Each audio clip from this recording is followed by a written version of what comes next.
Oi gente, hoje eu tô aqui em mais um vídeo do canal. Dessa vez vai ser sobre Linux, tá bom? Eu vou continuar com a série de gíria reversa, de programação em baixo nível, mas hoje vai ser um pouquinho diferente o vídeo, tá certo? Vamos começar o vídeo. Esse vídeo aqui vai ser sobre, vai ser mais para quem tá querendo migrar do Windows pro Linux e não sabe muito bem como é que o Linux funciona, não sabe muito sobre o Linux.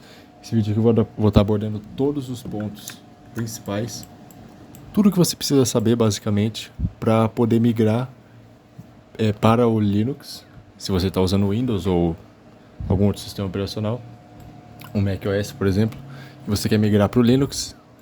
E eu vou mostrar também a instalação na prática. Vou instalar uma máquina virtual e vou mostrar também como vocês fazem para instalar no USB, tá? Vocês vão usar um USBzinho vocês vão usar um pendrive, né, para instalar, e eu vou mostrar tudo isso passo a passo para vocês hoje. Para começar, quais são as vantagens que o Linux tem sobre o Windows? A primeira vantagem é que o Linux é totalmente gratuito, diferente do Windows, que você tem que pagar pelas versões, pela versão Home, versão Enterprise, todas as versões do Windows você tem que pagar, apesar de ter algumas chaves do Windows que são mais baratas, tipo por R$50, elas não são chaves oficiais. As chaves oficiais saem por volta de, acho que hoje está em R$800, quase R$1.000. O Linux, ele é de código aberto, então todo o código dele, do sistema operacional, do kernel, está disponível na internet para você ver o código, ver como é que ele funciona, fazer um clone desse código, clonar esse código e criar sua própria distribuição Linux, se você quiser. Ele é muito mais leve que o Windows. Quando você vê as comparações de uso de memória RAM, de processador do Linux para o Windows 10 no caso, lado a lado, você vê que todas as distribuições Linux, todas elas batem, elas ganham do Windows em melhor gestão de recursos, tá certo? O desempenho também é muito superior ao do Windows, o desempenho geral, claro. Não estou falando da questão de jogos, eu vou abordar essa questão de jogos mais para frente, mas o desempenho geral no uso do sistema operacional, ele é melhor no Linux, seja para fazer qualquer tarefa de escritório, tarefa de trabalho, tarefa de estudos, edição de vídeo, tudo vai ser bem melhor no Linux. A fluidez dele, vocês podem até testar ele, que eu vou mostrar mais pra frente, vocês vão ver, tá certo? Liberdade e controle total sobre o sistema. No Windows, você não tem toda essa liberdade. Inclusive, se você não pagar pela chave do Windows, você não consegue personalizar o seu Windows, você não consegue mudar o tema, não consegue fazer um monte de coisa se você não pagar. E mesmo pagando as versões do Windows, você ainda assim não tem acesso a certas pastas, a certos diretórios do Windows. Você vai entrar em algum aplicativo e está lá como bloqueado ou como acesso negado, como você não tem permissão para acessar essa pasta. Já no Linux é totalmente diferente. Você tem liberdade para fazer tudo o que você quiser, revirar todos os seus arquivos, todos os seus diretórios. Inclusive você pode deletar o sistema inteiro do Linux, se você quiser, com um certo comando aí. Você usa esse comando, que é o sudo rm-rf ***, se não me engano. Esse é o comando que você deleta todo o seu sistema, todos os arquivos, inclusive os arquivos do sistema, coisa que você jamais poderia fazer no Windows, porque você não tem essa liberdade. Ele tem mais privacidade, apesar de algumas distros Linux hoje em dia estar introduzindo essa telemetria. No geral, as distribuições Linux, elas não têm nenhuma telemetria. O que seria a telemetria? É a coleta de dados seus para a empresa, que ela vai usar para vários fins, geralmente para vender suas informações ou para anúncios personalizados. No Linux não tem nada disso. O Linux roda em qualquer tipo de sistema, então se você tiver um computador muito fraco, vai rodar Linux. Um computador muito forte, claramente vai rodar também. E ele roda até num pendrive, tanto é que todas as distros Linux, todas as distribuições Linux, você consegue testar no pendrive antes. Você injeta o pendrive, vai lá dá o boot pelo pendrive, você consegue usar o sistema normalmente, usando pelo pendrive. Tem mais segurança, porque isso se dá não exatamente porque o sistema operacional em si é mais seguro, também, mas porque faltam os criadores de vírus, né, esse pessoal que cria os malwares, spywares, etc., eles criam focados no Windows, porque o Windows, querendo ou não, é o sistema mais usado de desktop hoje em dia. Então, assim, tipo, 90% das pessoas usam o Windows no desktop pro dia a dia, enquanto os outros 10 só usam Linux. É uma estatística só para vocês terem uma noção. Então eles vão focar em atacar quem usa o Windows.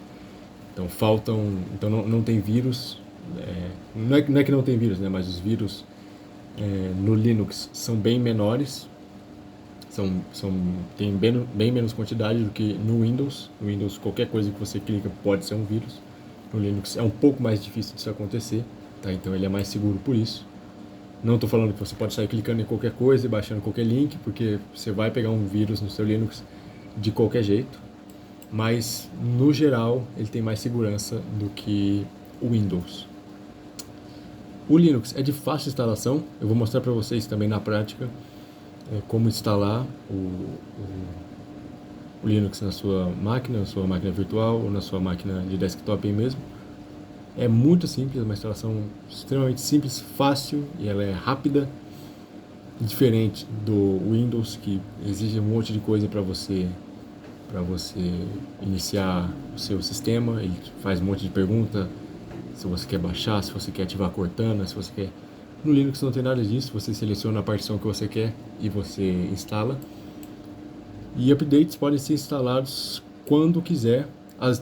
Até alguns updates podem ser sem reiniciar o sistema. Você vai pelo comando, pelo terminal, instala as suas atualizações e tá certo, tá tudo feito. Inclusive você pode escolher não atualizar o seu sistema, se você quiser.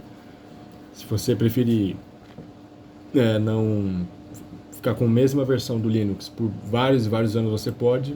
No Windows não tem muito o que fazer quanto a isso. Você tem que fazer algumas gambiarras para poder desativar o Windows Update. Quando a gente fala de Linux, a gente não tá... O Linux em si, na verdade, ele não é o sistema operacional. Ele é o kernel, ou seja, ele é o núcleo do sistema operacional, que ele vai gerenciar todo o seu hardware. Ele vai gerenciar a sua CPU, sua memória RAM.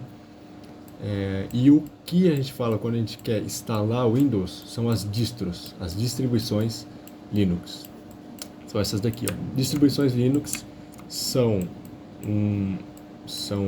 sistemas operacionais que usam o kernel Linux, ou seja, que usam o núcleo, que é o kernel, o núcleo Linux, e com base nesse núcleo eles criam o seu sistema operacional. Aqui tem algumas só, essas são algumas das distros Linux, porque não dá pra gente abordar todas. Esse aqui é uma lista de todas as distros, ó, pra vocês verem a imensidão que é. Isso aqui são muitas distros mesmo, certo? Eu vou dar um zoomzinho aqui. Muitas distros. E não vai dar pra gente abordar todas, cada uma delas. Vou abordar as principais, as mais famosas, mais usadas. Eu vou deixar esse link aqui, o link essa imagem aqui na descrição para vocês darem uma olhada depois. Porque esse link aqui você pode baixar, você pode clicar aqui numa distribuição e ele vai te levar para uma página mostrando sobre a distribuição. É bem interessante para vocês darem uma olhada. Mas voltando para cá, as distros Linux, elas têm geralmente uma base. As distros base são essas daqui, ó, as mais famosas, né? Arch Linux, Debian, OpenSUSE, Slackware, Gentoo, Fedora e Red Hat. Essas distros base, por que elas são base? Porque essas distribuições, elas dão origem a outras, seriam subdistribuições, acho que pode usar essa palavra, seriam subdistribuições que são baseadas nessas distros. Então, por exemplo, Manjaro, a distro Manjaro, ela é baseada em Arch Linux. Endeavour OS também é baseada em Arch Linux. Garuda é baseada em Arch Linux. No Debian, Ubuntu é baseado em Debian. Linux Mint é baseado em Debian. Pop OS é baseado em Debian. Kali Linux. E por aí vai com todas as distribuições. Deixa eu ver o que mais.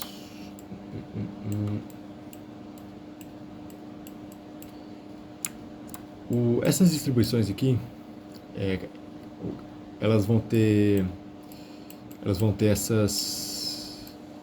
As distribuições, quando o pessoal fala de distribuição, elas são conhecidas também como sabores de Linux, certo? Essas distribuições aqui também, elas são conhecidas como sabores, ou sabores do Linux. Então tem Arch Linux, tem Slackware, OpenSUSE, Ubuntu. Então cada um desses aqui são um dos sabores de Linux. Eu vou abordar um pouco sobre esses daqui um pouquinho mais pra frente no vídeo, que eu vou recomendar qual distro vai ser melhor para você. Na verdade você vai escolher, né, qual que é a melhor. Eu vou citar um pouco vou entrar um pouco mais a fundo sobre elas. Essas distros aqui, elas têm um negócio que se chama Desktop Environment. Todas as distros Linux têm um Desktop Environment, que nada mais é do que isso aqui, ó. O ambiente do desktop, do nosso desktop. Tá? Ele vai ter a interface gráfica, vai ter as configurações, vai ter... essa parte gráfica aqui inteira é sobre esse Desktop Environment. Tem alguns Desktops Environment que são mais famosos. Tem o GNOME, minimalista e visual moderno, que é esse aqui que eu estou usando agora. Se vocês olharem aqui, ó, olha aqui. Esse GNOME, ele tem... esse aqui é o visual do GNOME no Fedora, que eu estou usando a distribuição Fedora. Tem o KDE Plasma, que ele é muito personalizável. Deixa eu dar uma pesquisa aqui. KDE Plasma. Se vocês darem uma olhadinha no Google Imagens mesmo. Essa aqui é o Desktop Environment do KDE Plasma. Vocês podem ver que ele é parecidinho com o Windows também. Essa barrinha aqui do lado, ó. Essas aplicações aqui lembra bastante o Windows. A área de trabalho, que você pode jogar os seus aplicativos, lembra bastante o Windows. Mas esse Desktop Environment, ele é muito personalizável, mas ele consome um pouco mais de RAM. Então esse aqui é mais se você tiver um computador um pouco mais potente para poder usar esse daqui, tá? Não precisa ser super moderno, mas um computador um pouquinho mais que tem um pouquinho mais de folga aí na memória RAM, para você personalizar bastante o seu sistema. Tem a Cinnamon, que também é outro ambiente de desktop. Cinnamon Linux.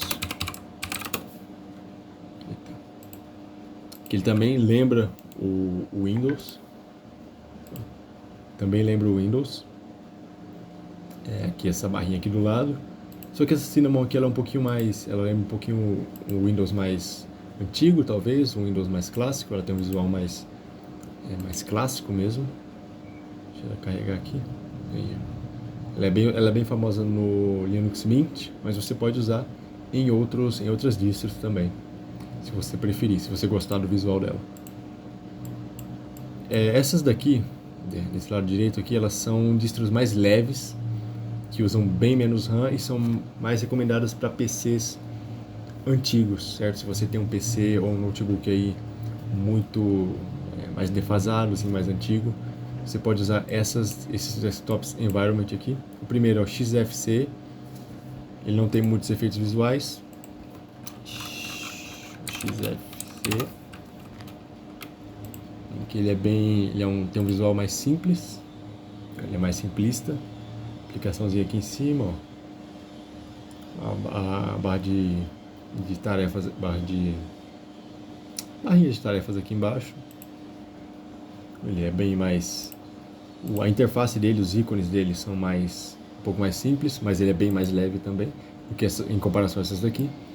Tem o LXQT, que ele é mais leve e um pouco mais moderno do que o FXE.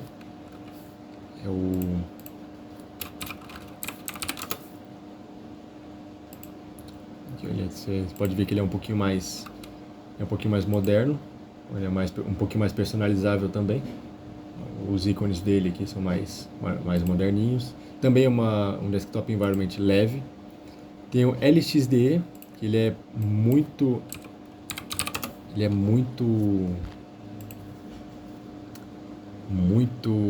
leve, super leve mesmo. Se você quiser o máximo de desempenho aí no seu PC antigo, ou até no seu PC atual, se você gostar.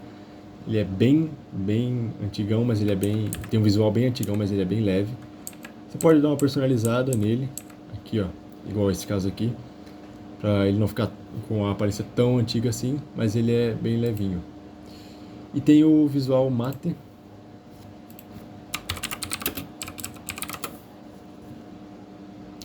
que é esse daqui. Ele tem um visual um pouco mais moderno, ele não é tão pesado igual os outros aqui, o Gnome, o KDE Plasma. Ele tem um visual um pouquinho mais modernizado.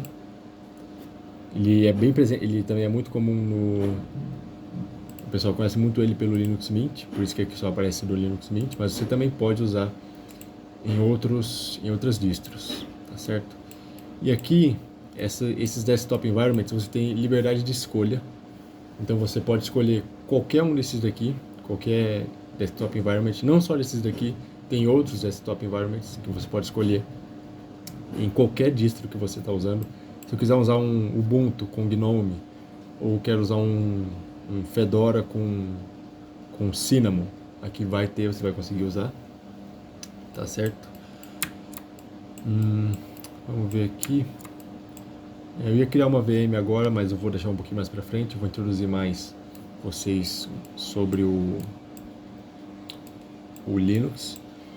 Vamos ver aqui um pouco mais sobre as distros que você vai escolher. Eu separei aqui algumas distros mais famosas, algumas mais que o pessoal mais usa e que pode ser muito boas para você que está querendo migrar do Windows para o Linux. Começando aqui com o Zorin OS. Para mim, na minha opinião, uma das melhores distros para quem está iniciando. A interface dela é bem semelhante ao Windows, Zorin OS. Se vocês forem ver aqui, é bem parecido com o Windows. Barrinha aqui embaixo, o menuzinho aqui do Windows, a área de trabalho, é bem semelhante mesmo. Ela tem um sistema muito rápido, muito responsivo. Então, se você tiver um PCzinho legal, não precisa ser um PC muito bom não, basta ser um PC mais moderninho, você vai conseguir rodar sem problema nenhum. E é bem fluido, é um sistema bem tranquilo de se mexer, bem rápido, bem responsivo. Eu já usei um pouquinho ele numa máquina virtual e realmente é muito bom, principalmente se você está querendo migrar agora do Windows pro Linux. Ele é um pouco mais rápido em relação ao Mint, que é esse aqui do lado, apesar de ele consumir um pouquinho mais de recursos, ele é mais rápido também.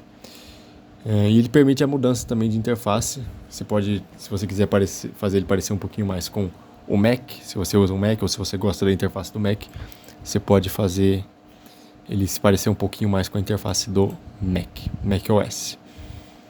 O Linux Mint, ele também é muito bom, ideal para quem está migrando diretamente do Windows. E se você tiver um PC um pouco mais fraco, você também pode usar o Linux Mint, que ele vai ser uma boa pedida. Se você quer migrar do Windows para o Linux e ter um PC um pouquinho mais antiguinho e tal, você pode escolher o Linux com um desses environments aqui. Você pode usar o Mint, ele tem como base no próprio site deles. Deixa eu pegar aqui. Vou mostrar aqui para vocês. O próprio site deles. Linux Mint. Você vai ver as opções de instalação. Tá nesse site aqui. Download. Aqui. Você vai ver que ele tem que já vai vir com várias opções de instalação com esses environments aqui, os que eu citei, o Cinnamon, o XFCE, que é bem para PC fracos, que é para PC mais fracos, quer dizer. Cadê? Aqui, o XFCE, o Cinnamon, o Mate, aqui também, Cinnamon, XFCE, o Mate. Aí se você tiver um PC bem fraquinho, você pode usar essa daqui, XFCE. Um PC um pouco mais forte, você usa o Cinnamon. Tá. Vamos voltar pra cá. Ele tem uma UI, ele tem uma interface bem intuitiva, interface gráfica bem intuitiva. E ele permite instalar softwares de maneira visual, parecido com a Play Store. Então você vai na lojinha ali dele, pesquisa o aplicativo que você quer e baixa. Ou parecido, por exemplo, com a loja do Windows. Você pesquisa ali o que você quer, você baixa. Você não precisa exatamente usar o terminal para baixar alguma coisa, você pode baixar diretamente de uma interface gráfica. Ubuntu, acho que aqui uma das distribuições, das distros mais famosas que tem, se não a mais famosa. Ela tem um alto nível de personalização, você consegue personalizar ela completamente. E ele vem já com alguns softwares bem úteis pré-instalados, tipo LibreOffice, que é uma alternativa ao pacote Office, que tem o Word, tem o Excel. Eu tenho aqui, inclusive, o LibreOffice. Aqui. Tem o LibreOffice Calc, que seria qual que é o nome? Seria o Excel, o Writer, que seria o Word, o LibreOffice Impress, que seria o PowerPoint. Aqui não estão todos, tá? Mas tem mais. Tem todas as ferramentas do LibreOffice. Todas as ferramentas que tem no pacote Office tem no LibreOffice também. Tá? Então vocês não precisam se preocupar. E são compatíveis, os arquivos são compatíveis. Você consegue abrir um arquivo feito no LibreOffice usando aplicativos do pacote Office e vice-versa. Mas eles também podem ser instalados em qualquer distro, tá? Então, ele só vem com algumas ferramentas pré-instaladas, mas você pode instalar em qualquer distro que você quiser aí.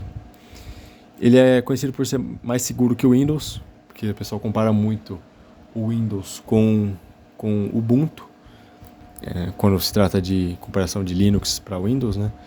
Ele é mais seguro que o Windows, tem menos risco de exposição a malwares no geral, pelo fator que eu falei anteriormente para vocês, que não tem tantos vírus assim que são compatíveis com o Linux, apesar de terem bastante, ainda assim, em comparação ao Windows, não tem tantos vírus assim.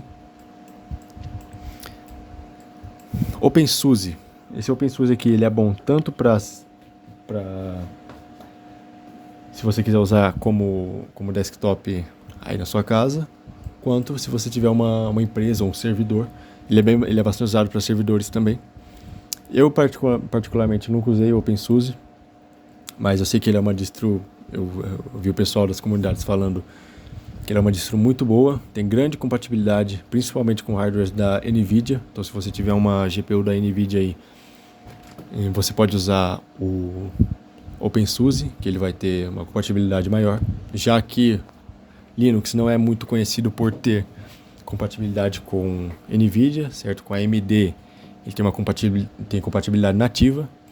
Tá? Então, as distros Linux, elas se dão muito bem com placas e hardware no geral da AMD, mas não tão bem com placas da NVIDIA, tá? Então, você pode ter, se você escolher qualquer uma distro aqui e esperar que rode perfeitamente sua GPU da NVIDIA, pode ser que não rode tão bem assim, ou que você precise fazer algum workaround para poder rodar perfeitamente. Tem uma excelente performance, inclusive em comparação com as distros como Arch Linux. Arch Linux, para quem não sabe, é uma distro do Linux que você tem que instalar ela do zero. Você tem que pegar e configurar todas as coisas dela, a interface gráfica, instalar os drivers, todos os pacotes, você tem que instalar tudo do zero. Então é uma distro altamente personalizável e extremamente leve, e mesmo assim o OpenSUSE ele conseguiu bater o Arch Linux aí na questão de desempenho em vários testes que foram feitos, tá bom? Pulando aqui o próximo, Fedora, esse aqui que eu estou usando, Fedora. No meu caso estou usando o Fedora 41 com a interface do GNOME. Ele tem muitas ferramentas gráficas para uso de estudos, trabalhos, escritório, enfim.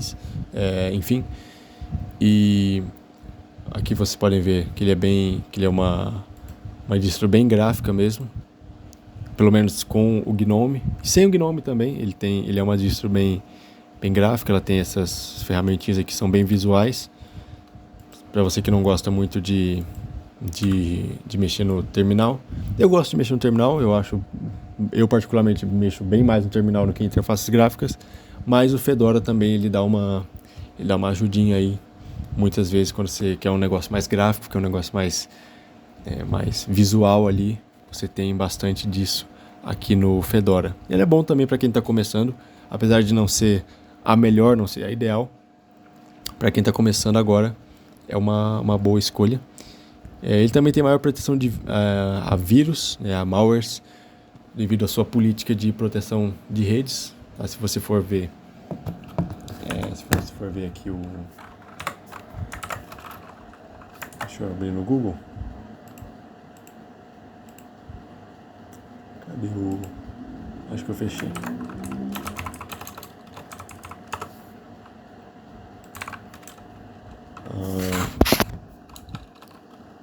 Fedora Network Policy. Aqui, se você for ver aqui, tem um resuminho do Google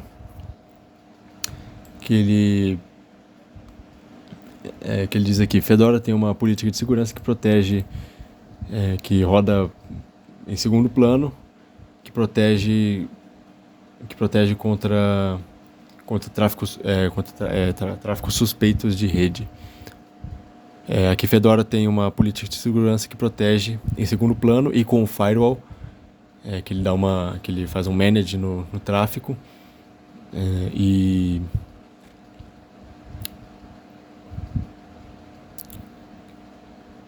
que ele gerencia o tráfego.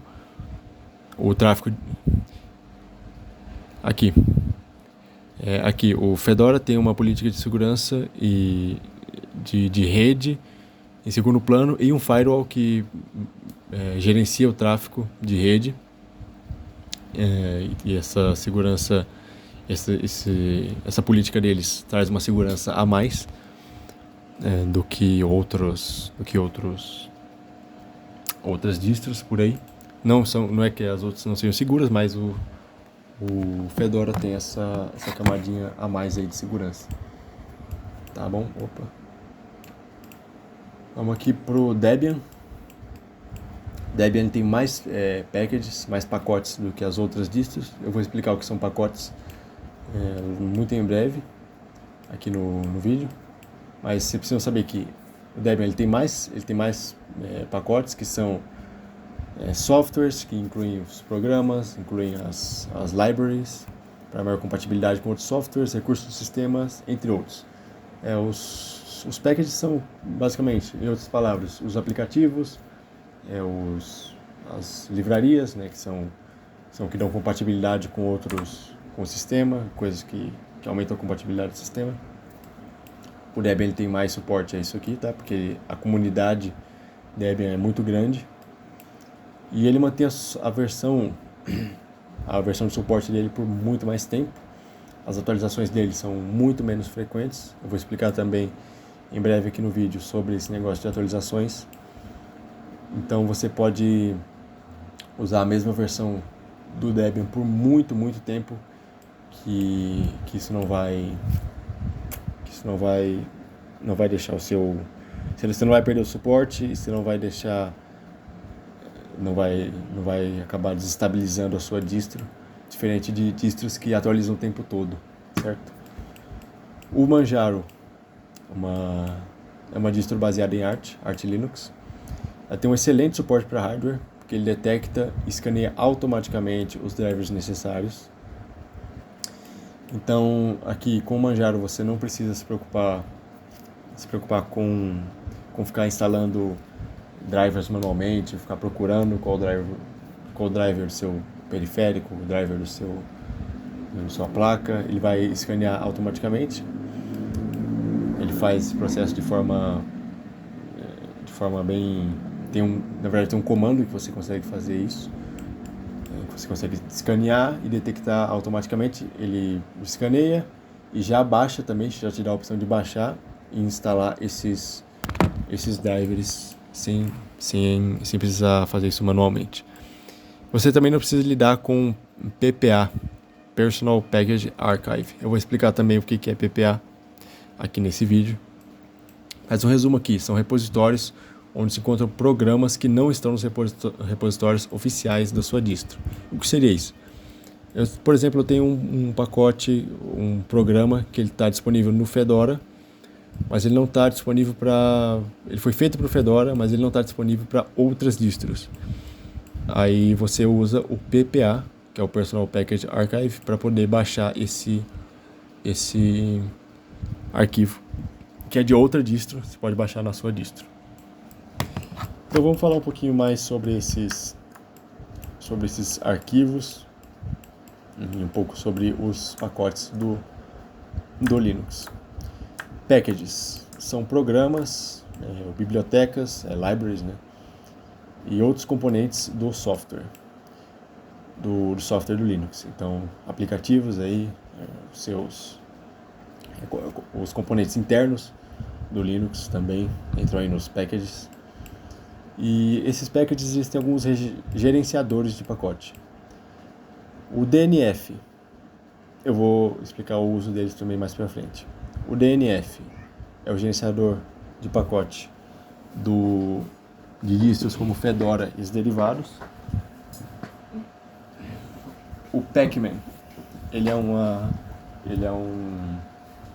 gerenciador de pacote do Arch Linux e derivados. E o apt é do Debian e derivados. Eu vou mostrar aqui os tipos de pacotes também que tem para vocês. Começando aqui com o .deb. O .deb que é de arquivos que é das distros Debian e derivados. .rpm, que é do Fedora. .pkg, .tar, .zst são do Arch Linux.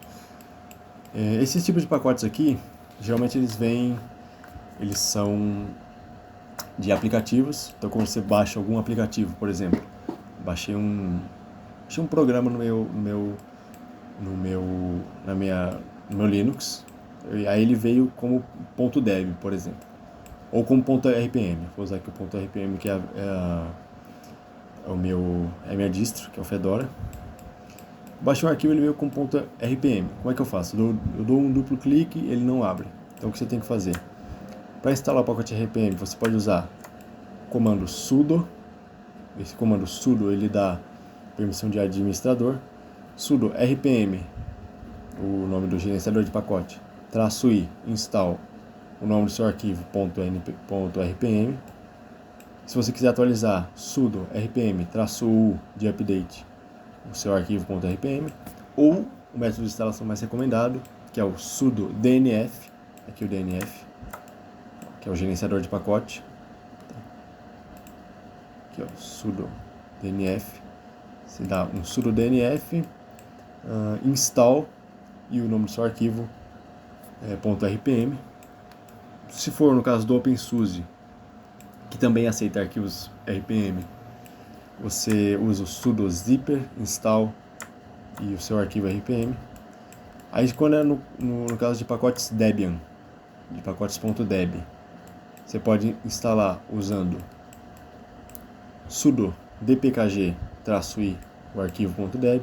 Se houver algum erro, você usa o sudo apt fix broken install, ou o método de instalação mais recomendado é o sudo apt, aqui o apt, sudo apt install /, o seu arquivo .deb, tá? Então, se você tiver algum programa ou algum programa que você queira baixar e ele veio com .deb, .rpm, etc., você vai usar esses comandos aqui para baixar, tá? Um desses comandos aqui para baixar. AppImage, deixa eu abordar um pouco esse AppImage. AppImage, na verdade, é como se fosse um executável portátil, tá? Então aqui ele é um executável sem a necessidade de instalação. Você vai precisar baixar, vai precisar fazer só o download do programa em AppImage. Tem a diferença entre baixar e instalar, muita gente acaba confundindo. Baixar, quando você obtém o arquivo da internet e armazena no seu disco. Instalar é configurar o programa para que ele rode no sistema. Então, quando você baixa um programa.exe, um instalador no seu Windows, aí você baixa o instalador, rodou esse instalador, aí ele vai começar o processo de instalação. Então, você só baixou o arquivo dele, clica 2 vezes e ele começa a instalar, ou seja, ele começa a configurar o programa para ele rodar no seu sistema. O que esse AppImage aqui faz é o seguinte: você só baixa o arquivo .appimage, dá a permissão dele de execução e roda. Você não precisa de instalação, não precisa de nenhum processo, é só isso. Baixou, clicou, ele vai rodar automaticamente o programa final, tá? Já é o programa final, sem precisar passar por nenhum processo de instalação, de atualização, nada disso.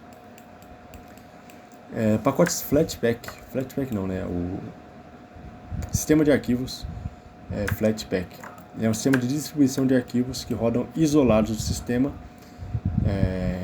igual um container, tipo no Docker, por exemplo, ou uma sandbox. E esses Flatpaks, eles rodam em todas as distros Linux e são gerenciados pelo FlatHub. Esse aqui é o FlatHub, é o site do FlatHub, flathub.org. Você vai digitar aqui no seu navegador flathub.org. Aí aqui vai ter essa lojinha aqui parecida com a Microsoft Store, que vai ter todos não, né, mas acho que são todos sim, na verdade, todos os aplicativos em Flatpak. Ou seja, esses aplicativos aqui vão rodar em qualquer distro Linux, independente de qual você está usando. Você pode estar usando Debian, você pode estar usando Fedora, você pode estar usando Slackware. Todos vão rodar. Esses aplicativos aqui vão rodar em todas as suas distros, tá? Sem precisar ter nada de compatibilidade, nenhum problema de compatibilidade, nem nada disso. Exemplo de instalação aqui, se você quiser instalar um aplicativo em Flatpak, um aplicativo Flatpak, na verdade, você vai dar um comando flatpak install flathub e a URL para o seu aplicativo. No caso, se você quiser fazer a instalação,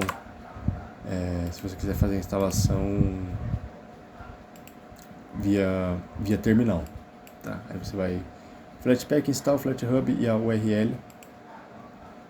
Não seria bem a URL, né, mas o caminho para você baixar o seu aplicativo. Vamos ver aqui.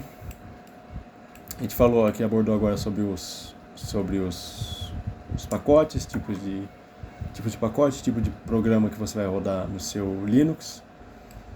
Agora vamos um pouco para modelos de atualização, tá? Porque diferente do Windows, por exemplo, o Linux ele segue alguns modelos diferentes de atualização. O primeiro modelo que a gente vai ver aqui é o Rolling Release. Rolling Release é o sistema que é constantemente atualizado. Então ele vai sempre, a cada semana ou a cada mês, ele vai lançar sempre uma atualização nova. Então é parecido um pouco com as pequenas atualizações do Windows.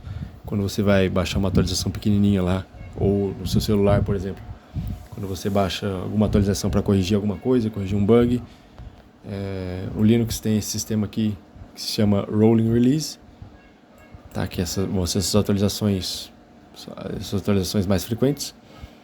Vai ter o modelo Bleeding Edge. Esse modelo Bleeding Edge ele vai utilizar as mais novas tecnologias que tem aí no mercado afora e recursos ainda em fase experimental, tá? Então isso pode acabar gerando problemas de incompatibilidade com algum hardware, com algum programa seu. E um exemplo de distro que tem esse sistema de atualização é o Arch Linux.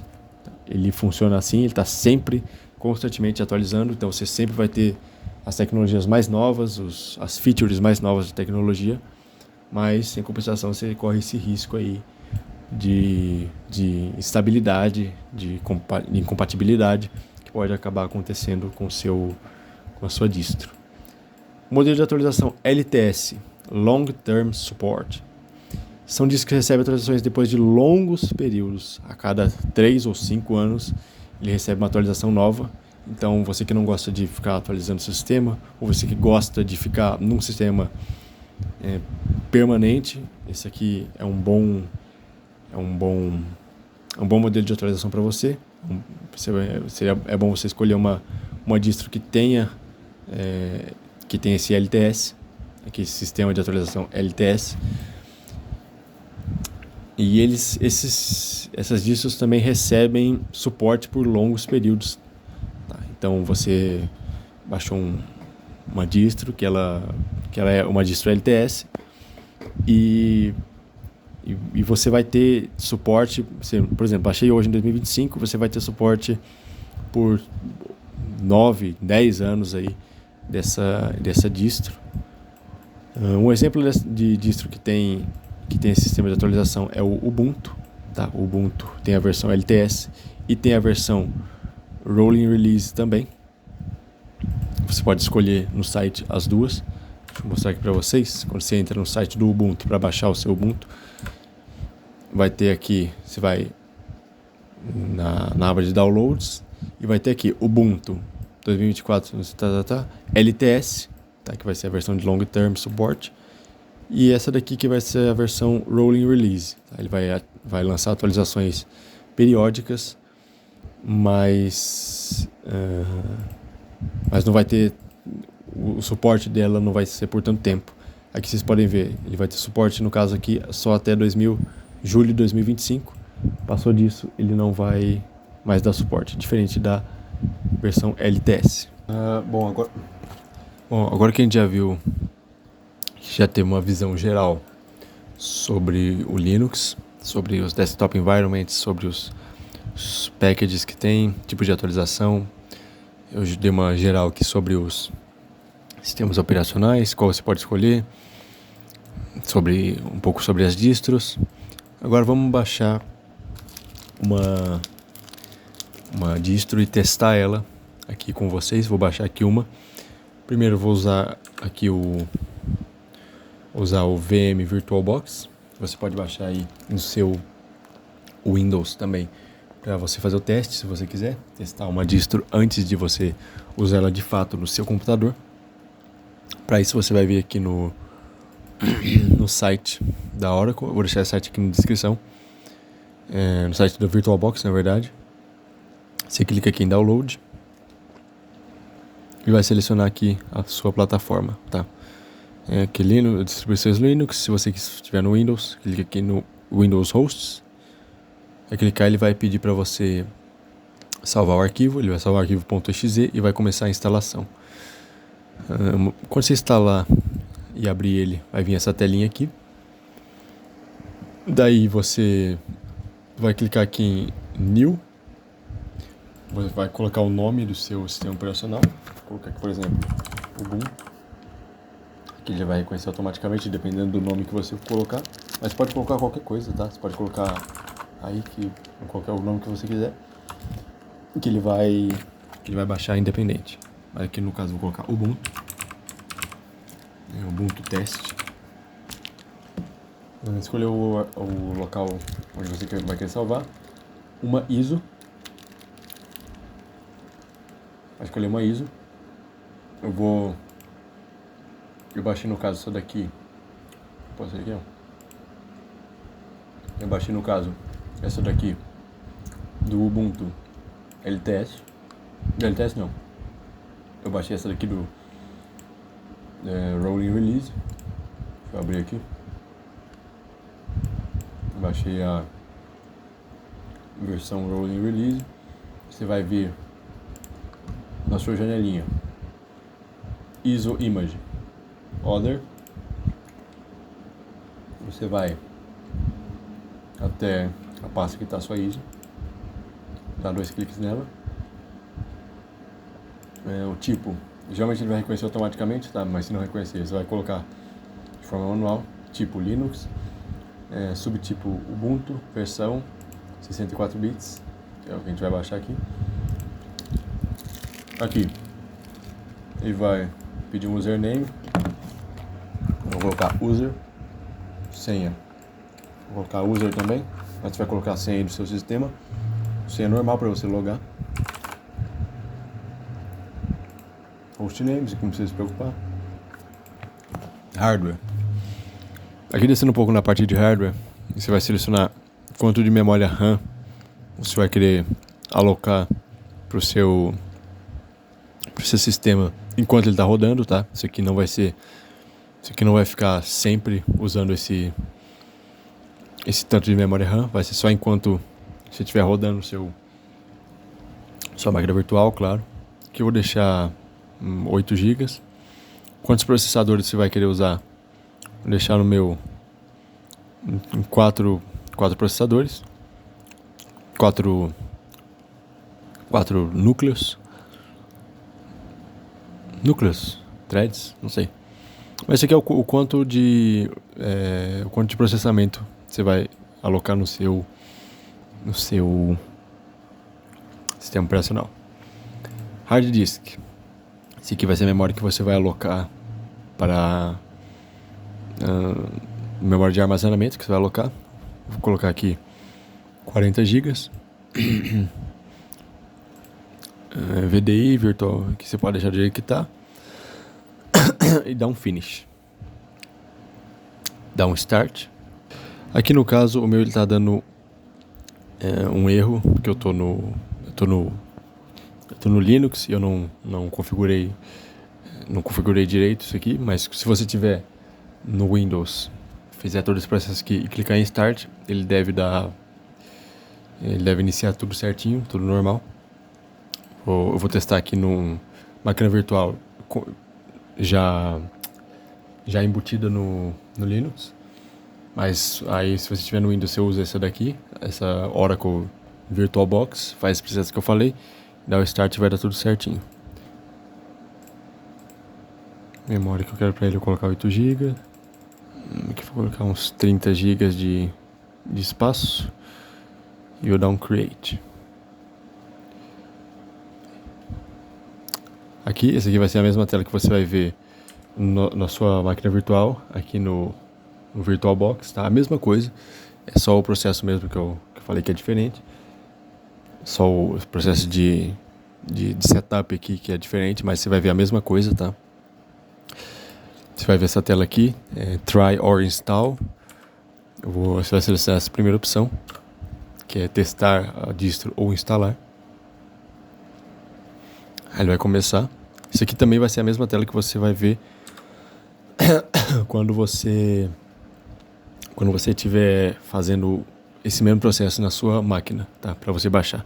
Vai ser essa tela que você vai ver quando você colocar o pendrive com o Linux. Vamos tá iniciando aqui. Aqui ele vai abrir com o nosso wizard de instalação. Welcome to Ubuntu. Esse aqui é o processo de instalação tanto, igual eu falei agora, tanto na VirtualBox quanto o processo de instalação real, tá? Vai ser esse aqui, o mesmo processo. Para vocês verem como é simples a instalação do Linux. Vou colocar aqui no modo escuro. Aqui você vai escolher a sua linguagem. Vou colocar aqui português. Próximo. Acessibilidade, tá? Próximo. Teclado, layout do teclado. Próximo. Conectar a internet. Conexão via cabo. Ou você não precisa conectar agora, se você estiver usando na máquina virtual, tá? Se quiser só testar mesmo o sistema. O que você quer fazer? Instalar o Ubuntu. Ou experimentar o Ubuntu, que é só você vai poder mexer aqui na área de trabalho e tal. Vou instalar.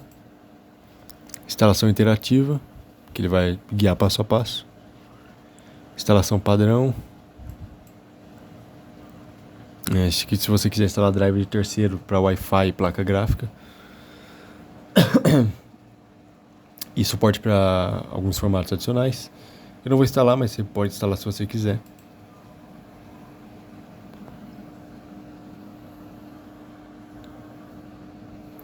Aqui você vai clicar em apagar disco e instalar o Ubuntu. Se você estiver na máquina virtual, fica tranquilo que isso aqui não vai apagar o seu disco. De verdade, ele vai apagar só o espaço no disco que você alocou lá. Então você pode continuar tranquilamente. Aqui você vai configurar a sua conta para entrar no seu Ubuntu, o nome de usuário, quer dizer, o seu nome, né? Vou colocar Bruno, nome do seu computador, Bruno PC, nome de usuário, Bruno, senha vai ser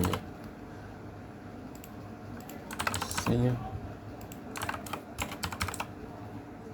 Pronto, solicitar minha senha para entrar.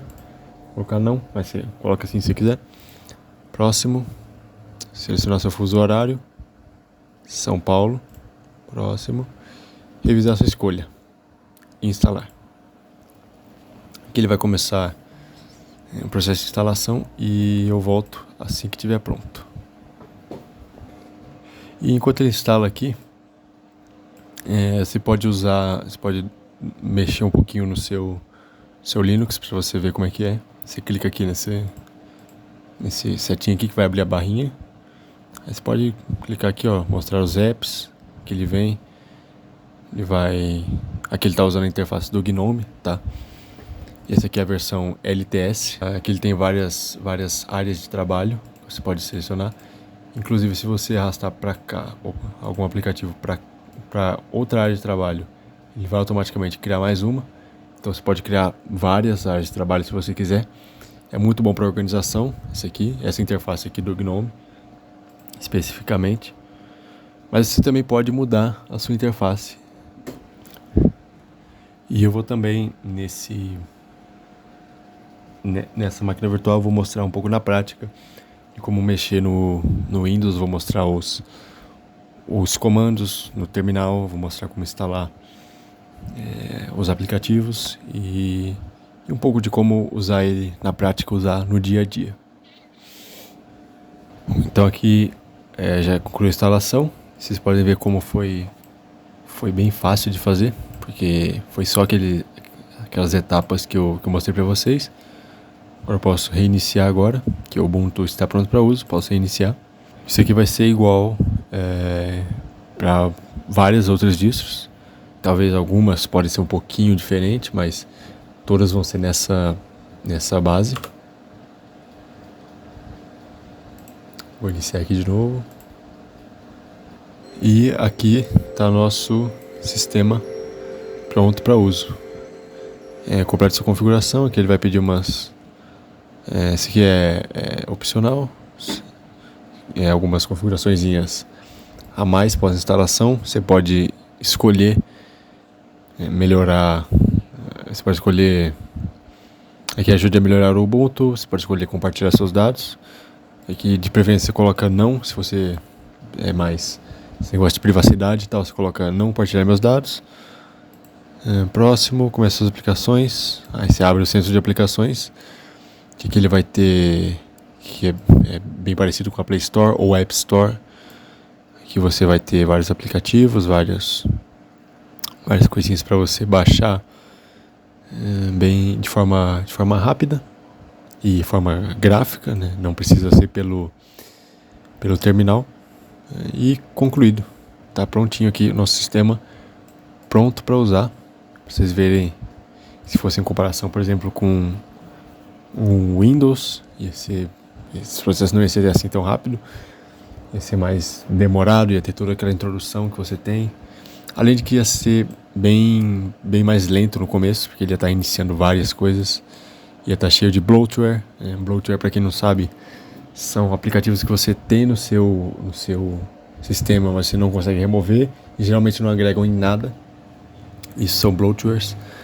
Aqui até tem alguns bloatwares, mas em compensação você consegue remover todos, tá? Todos os aplicativos que tem aqui. Se você achar que o aplicativo não te serve ou não serve para nada, o aplicativo você não usa, você pode remover, diferente do Windows que você não tem a opção de remover. Bom, eu mudei aqui pro meu sistema operacional padrão, aqui pro Fedora, que é a mesma coisa, mas vai ser um pouquinho melhor de ver. Aqui dá para eu dar zoom, eu consigo dar um zoom e mostrar melhor. Mas isso aí vai funcionar em todas as distros Linux, tá?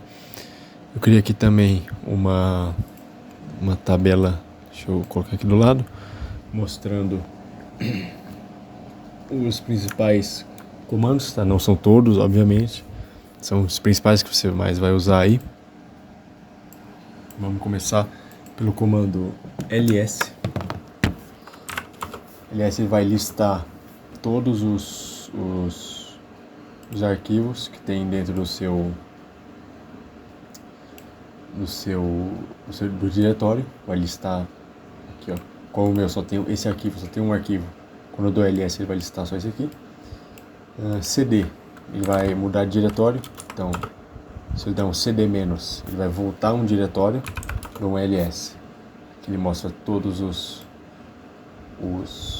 arquivos e pastas que tem dentro desse meu diretório. Que eu dou um cd, qual pasta que eu estava nessa daqui, ó, Linux início ao fim. Então eu dou um cd Linux início ao fim. Aqui, esses comandos aqui, todos eles são uma abreviação de alguma coisa, tá? Então ls, no caso é list.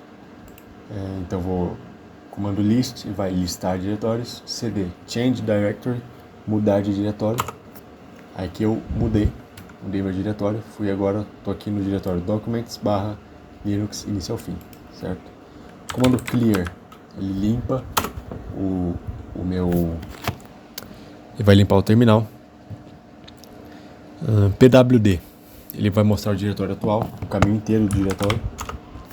Então aqui eu estou no /home, usuário, né, ground zero, /documents /linux. mkdir, esse comando aqui, inclusive, se não me engano, ele tem no Windows também, que é o make directory, que eu vou criar um diretório. Então vou mkdir, vou criar uma pasta chamada pasta 1. Aí você pode ver que aqui automaticamente já criou. Se eu der um ls, vai mostrar o arquivo e a pasta 1. certo? Que eu acabei de criar com o comando. rmdir, eu removo a pasta, remove dir, remove directory, remover um diretório, remove pasta 1, eu vou excluir essa pasta. Esse rmdir ele só funciona se a pasta estiver vazia, tá certo? Touch, eu crio um arquivo, aqui touch, arquivo 1, e eu posso dar qualquer extensão para ele, então se eu der .txt, criar um arquivo de texto, se eu der um touch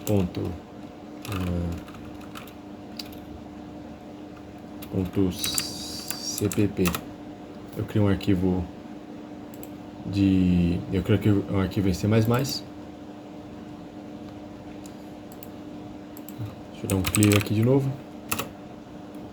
CP, eu vou copiar arquivos, então se eu der um CP arquivo 1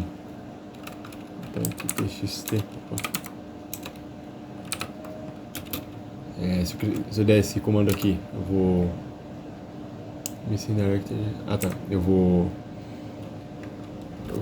eu vou colocar o nome do meu arquivo que eu quero copiar e depois o nome que eu quero dar para a cópia dele. Então aqui eu quero dar um cp copy arquivo 1, eu quero copiar para o arquivo 2.txt. Aqui eu vou criar uma cópia. Deixa eu escolher esse aqui. Remove aqui opa, ok,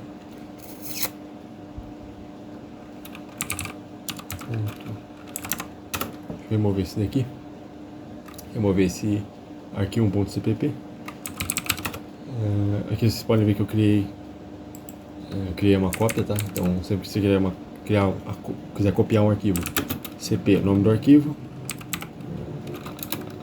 aqui 1.txt, e depois o nome que você quer dar para sua cópia. Move, eu vou mover arquivos e pastas. Então eu vou criar aqui uma nova pasta, mkdir pasta 2, vou dar um move mv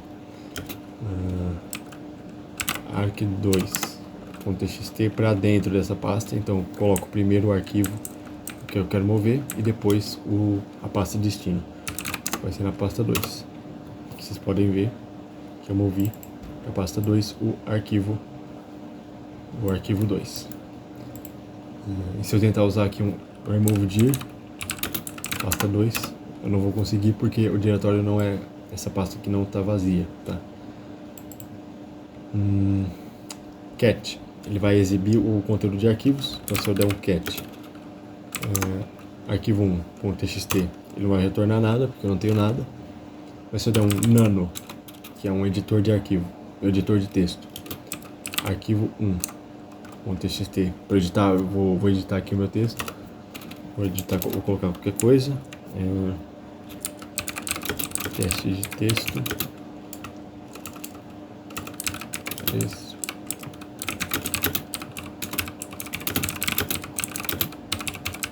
tigres, aqui eu salvo o meu arquivo. E se eu der um cat nesse arquivo aqui, ele vai retornar aqui no terminal todo o texto. E esse cat aqui ele é bom se você não quiser abrir o arquivo, se você não quiser acessar diretamente o arquivo, ele só retorna o conteúdo do texto, tá? grep, ele procura padrões, padrão de texto em arquivos. Então se eu der um grep, o nome que eu quero procurar, então vai ser trigo, dentro da pasta, dentro do arquivo 1, ele vai retornar a linha inteira que tá ele vai encontrar as ocorrências dessa palavra aqui. Então deixa eu editar de novo, vou colocar aqui tigre, meu tigre, meu tigre, Meu triste tigre. Vamos sair. Se eu der um grep, eu quero procurar pela palavra tigre dentro do arquivo 1. Ele vai retornar todas as ocorrências que tem dessa palavra dentro desse arquivo, tá? grep é, se não me engano, get regular expression, alguma coisa assim. Deixa eu ver aqui. Grep command. Aqui eu tava vendo aqui. Esqueci qual que é, eu sempre me esqueço o que é essa sigla.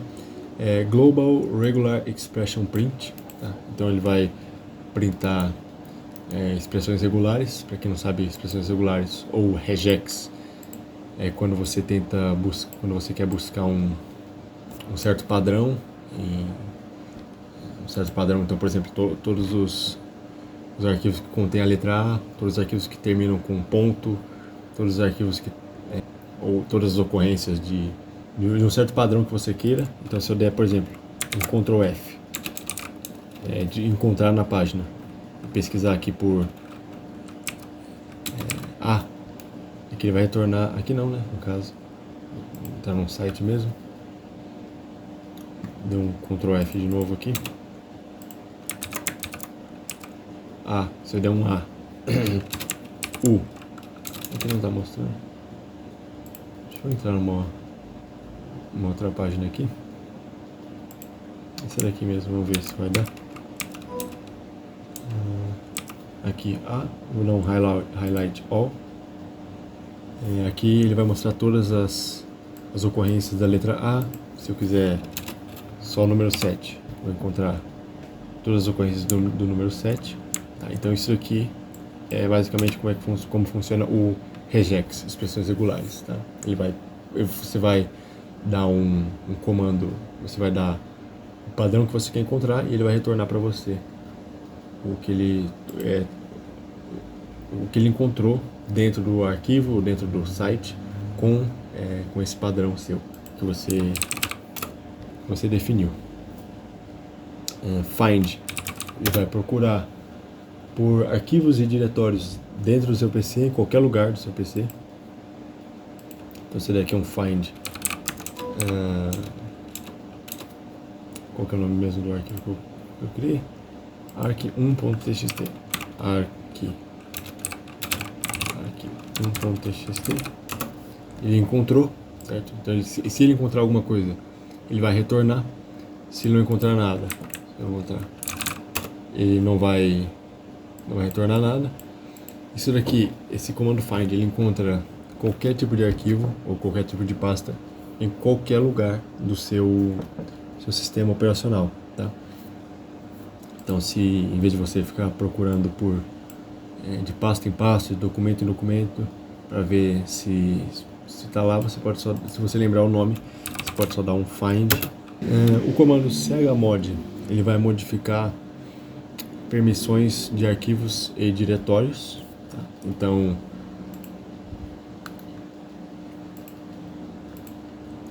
se eu quiser, por exemplo, dar a permissão de execução para algum arquivo, eu vou dar o chmod. Aqui não tem como eu dar a permissão de execução para esse opa, se bem que dá assim, traço, não é mais x. Eu dei a permissão de execução. Se eu quiser dar a permissão de execução para algum arquivo, eu coloco o mais x, que o x é a abreviação de executable, né, de executável. Então aqui eu posso dar um ponto barra arquivo 1, ele não vai rodar o programa porque é um arquivo de texto, tá? Mas ele funciona assim, chmod mais, aí você vai colocar as permissões que você quer dar, igual x, execução, você pode executar o programa, r, leitura, e write, arquivo 1. Então agora eu dei para o meu arquivo 1, para esse arquivo aqui, a permissão de executar, ler e escrever. Se eu quiser remover essas permissões, só coloco um menos. Pronto, agora ele já não vai ter mais permissão nenhuma. Próximo, top. Ele vai mostrar todos os processos ativos em tempo real. Isso daí com o comando top. Ele vai mostrar aqui o PID, o ID do processo, o usuário que está fazendo isso, quanto de CPU que ele está usando, quanto de memória que ele está usando e o tempo que ele está de pé, né? O tempo que ele está rodando. Para eu parar esse comando aqui, eu dou um Ctrl C, certo? Ctrl C. Isso serve para qualquer aplicação que você esteja rodando no terminal. Você dá um Ctrl C, ele vai parar o processo. O kill, ele vai matar um processo, ele vai encerrar um processo. Eu vou pegar aqui top. Vamos ver aqui se bem que ele não mostra, não está mostrando o nome dos processos, está mostrando só o ID do processo. Mas para encerrar um processo, você vai precisar do kill. Você vai precisar do ID do processo. Se eu não me engano, dá para encerrar um processo pelo nome também, mas eu acho que a forma que eu me lembro de uso é pelo ID do processo. Então você vai procurar pelo PID do processo que você quer encerrar, vai dar um kill e o ID do processo e o ID do processo que você quer finalizar. DF, ele vai mostrar o uso do arquivo, do uso de memória dos arquivos e pastas no seu computador. Então aqui no caso,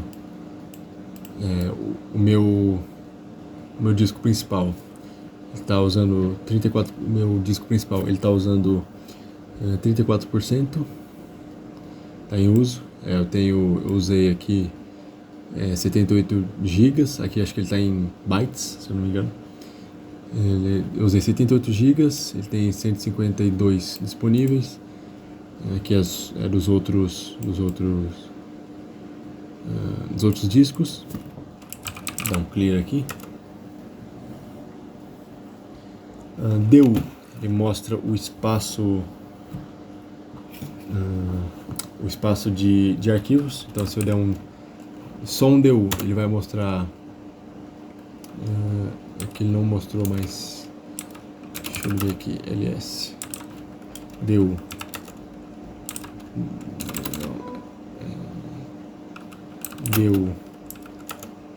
se eu der um DU barra, ele vai mostrar o tanto de ele vai fazer um cálculo de quanto está usando mais ou menos, quanto cada pasta, cada arquivo está usando. Vou parar aqui, a gente precisa ver tudo, mas ele vai estar mostrando aqui, esse DU ele vai mostrar quanto cada pasta e arquivo ocupa na memória. Então se eu quiser ser mais preciso, posso dar um DU, que é abreviação para Disk Usage, tá? O uso do disco, traço H, que ele vai mostrar num formato mais humano pra gente. Então ele vai mostrar em megabytes, kbytes, em vez de só bytes. Então eu vou dar um DU. Eu quero saber, por exemplo, quanto. Então eu vou voltar aqui no meu diretório que eu estava. Dou um ls, eu tenho aqui alguns arquivos. Eu quero saber quanto de memória cada um deles está usando. Então dou aqui um DU traço H, para ele mostrar em formato legível pra gente. Quero saber quanto espaço está usando o arquivo 1. Então arquivo 1.txt, que está usando 4 kbytes. Então se eu der um DU no Ubuntu, aqui na minha ISO, está usando 5.3 GB, tá? Se eu quiser saber de uma pasta, quanto que uma pasta está ocupando, deu-h, pasta 2, está ocupando nada, porque não tem nada nessa pasta. E assim você pode fazer para qualquer coisa no seu Linux aí. Echo, ele printa uma mensagem ou alguma variável na tela. Esse comando echo aqui ele é bem interessante. Você pode usar ele também como um debug para excluir alguns arquivos. Por exemplo, eu quero excluir esse arquivo 1, arquivo 1.txt. Eu dou echo remove, dou o comando remove arquivo 1.txt. Aí aqui ele vai me mostrar, antes de eu excluir, ele vai mostrar o que eu estou excluindo com esse comando. Então aqui, se eu quiser, isso aqui é bom para se eu quiser excluir uma pasta, um diretório inteiro, sem abrir o diretório, eu dou primeiro um echo, aí o diretório que eu quero remover, e dou echo remove, né? E o diretório que eu quero remover. Aí ele vai printar tudo, os arquivos todos que estão dentro desse diretório, sem excluir exatamente, tá? Só para você visualizar. Com esse echo aqui eu consigo também escrever alguma coisa no meu é um arquivo meu, por exemplo, o arquivo 1.txt. Quero escrever olá mundo no arquivo, está assim aqui, arquivo 1.txt. Aí que ele está sem permissão, né, que eu tirei todas. Vou dar um chmod mais read e write pro arquivo 1.txt. Agora vou dar um echo olá mundo dentro do meu arquivo.txt. Um cat. Vocês podem ver que todo o conteúdo foi excluído, certo? Sempre que eu usar esse echo aqui, com esse tracinho aqui, o conteúdo, ó, vou colocar aqui, teste, e for ver o meu arquivo de novo, ele vai sobrescrever todo o conteúdo que estiver dentro. Então, como é que eu faço para eu concatenar, para eu adicionar mais? Tem que escrever echo, a mensagem que eu quero, e dar duas setinhas aqui para o lado. Aí eu vou concatenar. Então, se eu quiser escrever teste número 2 e dar um cat aqui, você pode ver que ele adicionou na próxima linha sem excluir o primeiro texto. Esse comando aqui, nano, ele é um editor de texto. Geralmente ele vem por padrão em muitas distros. Se ele não vier, você vai precisar instalar. Então eu vou dar aqui um nano. Se eu der um nano em um arquivo que não existe, ele vai criar um arquivo. Então, arquivo 2.txt. Ele vai criar automaticamente o arquivo. Se eu der um nano em um arquivo que já existe, ele vai só abrir o arquivo para mim editar, certo? Então é o editor de texto aí. wget, ele vai pegar, você consegue baixar arquivos via terminal. Então se você vê algum comando, alguma coisa por aí que tiver wget na frente, ele vai estar baixando alguma coisa dentro do seu computador, tá? Tar, esse comando aqui, tar, ele extrai arquivos em formato tar, e o unzip, ele faz a compactação ou descompactação de arquivos, tá? Vocês não precisam decorar de cabeça todos esses comandos aqui. Vocês podem fazer coisas manualmente também com as distros. Então, se você estiver usando um Ubuntu, por exemplo, ou um Zorin OS, você pode fazer tudo normalmente, igual no Windows mesmo. Por exemplo, você pode vir aqui, clicar, aí você cria uma nova pasta 2. Opa, cliquei errado aqui, mas pode criar uma nova pasta, pode fazer aqui, pode arrastar para dentro, fazer tudo na interface gráfica, tá? Você não precisa fazer as coisas no terminal, você pode fazer graficamente. Porém, para baixar algumas coisas, você vai precisar sim usar o terminal, que não é segredo nenhum, porque geralmente quando tiver alguma coisa para baixar, eles já vão te dar o comando. Então, se eu quiser baixar o Discord, por exemplo, eu dou um sudo, que eu vou dar permissão de administrador, sudo DNF, que é o meu gerenciador de pacotes aqui do Fedora no caso, install, eu dou o nome do pacote. Se eu quiser instalar, por exemplo, o Discord, ele vai pedir a senha, vai fazer o update de repositórios e tal. Aqui ele vai mostrar o que vai ser instalado, que vai ser o programa Discord, as dependências que ele vai precisar instalar, e aqui ele vai usar um total de 250 megabytes. Aqui ele vai perguntar, está ok com isso? Tipo, tá tudo bem? É isso mesmo que você ia baixar? Se você der um Y de yes, ele vai baixar. Se você der um N, ele não vai baixar. Então, sim, é isso mesmo que eu quero baixar. O Y, aperto Enter. Ele vai começar a instalação do Discord. Aqui ele vai mostrando o processo que ele está fazendo. E aqui completo. Agora, se eu vier aqui no meu computador, pesquisar Discord, vai estar aqui baixadinho, rapidinho, sem problema nenhum. Se eu quiser remover o Discord, eu dou um sudo dnf remove Discord.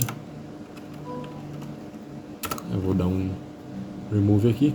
Ele vai fazer a mesma pergunta, mas se eu quero remover, né? Aqui ele perguntou se eu quero instalar, e aqui se eu quero remover. Aqui eu dou um yes para remover, ou N para não remover. Ou não vou remover, vou deixar ele aí. O que mais? Vocês precisam aprender agora a instalar o Linux no seu pendrive, fazer um pendrive bootável.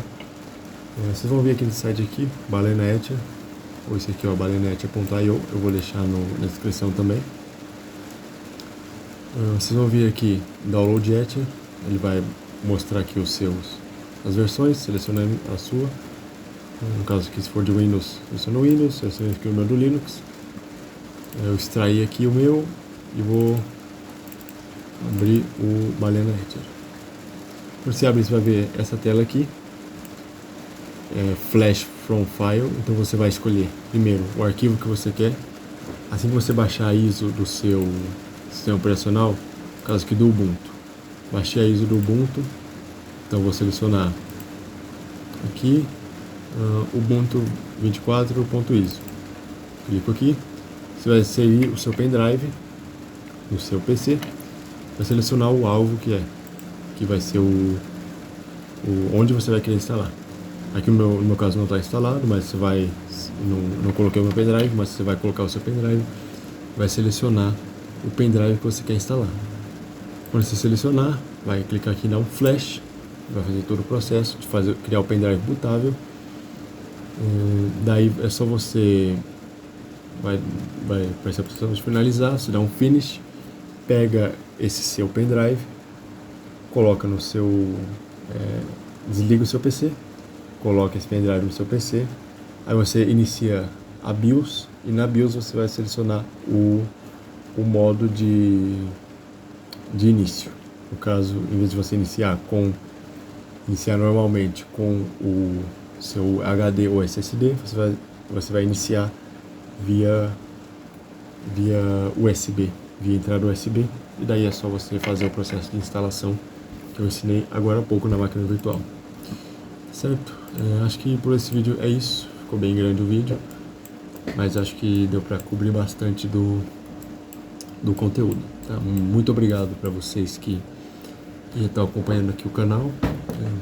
Estou me acostumando mais a falar com a câmera. Estou pegando o jeito. Então, deixa o like, beleza? E é isso aí. Valeu. Até o próximo vídeo.